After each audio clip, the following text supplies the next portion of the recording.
first-year undergraduate student at BU, and today I'm going to talk to you about one of the biggest economic crises in our history, the 2008 housing market bubble and economic crisis. In years prior to 2008, we've seen a huge increase in housing loans, and at the time, with the credit agencies giving the ratings to AAA, AA, to subprime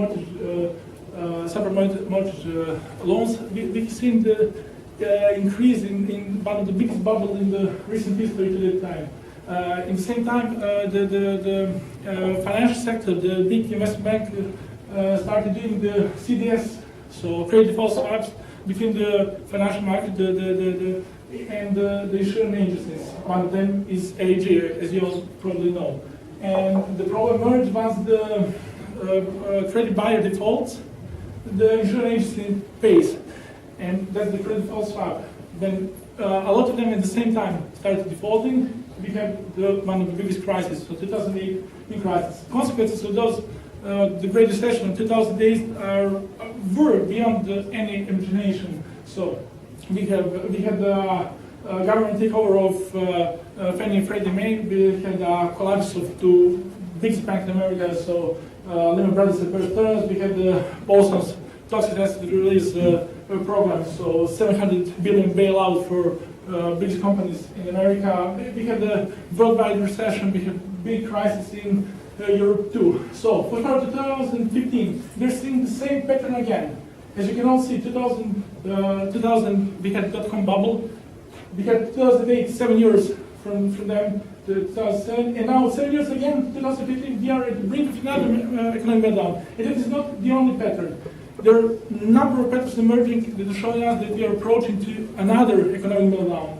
First of all, we had very first 3 days, Standard & Poor's 500 rate was down 2.73% in 2015. Same happened in 2000, same happened in 2008. We have the same pattern today, clearly.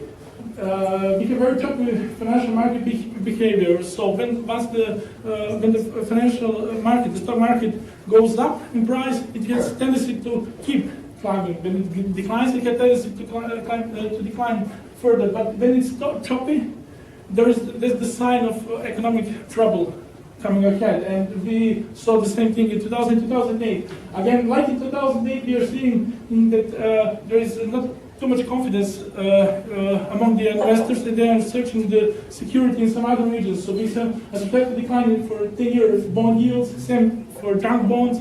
The investors are looking for security in other markets. And same goes with oil prices. You probably heard in the last couple of days, a couple of weeks, we've seen the oil prices plummeting from $106 per barrel. At June, we can see 48, down to 48, and it was there were rumors that it will go down as low as 20.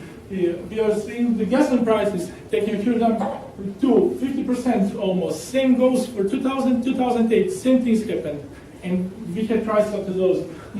Oil rigs and gas rigs too. We are seeing the huge tendency to get out of work for many oil and gas rigs. 93 were out of operation during the fourth quarter 2014, and during the first quarter 2015, there's an announcement that there will be 200 more stopped to work. So no more oil and gas production. That's the clear sign of danger ahead. We are seeing the clear signs. So inflation coming very low, the lowest rate globally between the G7 member states, inflation since the World War II. Only Japan will, in 2005, keep the inflation rate above that 2% point. In all other under. Crash confidence index. The school management doesn't want to crash confidence. We are saying again, like 2000, like 2008, now 2015 start same. There's no confidence among the investors, and they're just not investing. There's global economic activities slowing down due to only.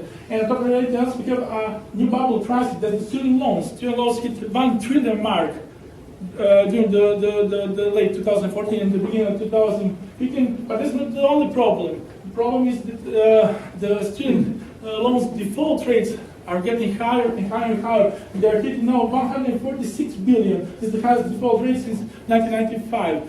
And the pattern now is almost the same as the one in 2008 during the housing market bubble. As Mr. Mark Cuban said, sooner or later there will be the cap on the student loans, and once the cap is reached, we will have another meltdown, another economic meltdown, and that will definitely lead to global recession, to the gross domestic products falling, to just catastrophic events. Now, I think this whole thing can be summarized very well. As Mr. Warren Buffett said, you combine ignorance and leverage, you get some pretty interesting results. And I think we really got interesting results from our financial sector. And those results were catastrophic in 2008, and they show the signs and the tendencies to do again. Now the question remains, what can we do to prevent economic meltdown? Should we introduce more regulations? Should we limit the overall risk or leverage? Should there be no more too big to fail? Should we just let go? The Wall Street investors get rewarded for their bad decisions. Should we just let them go? Or should there be a complete overhaul of economic model? Should we change from Keynes to Austrian school of economics? So the question remains, you be the judge. Thanks for your time.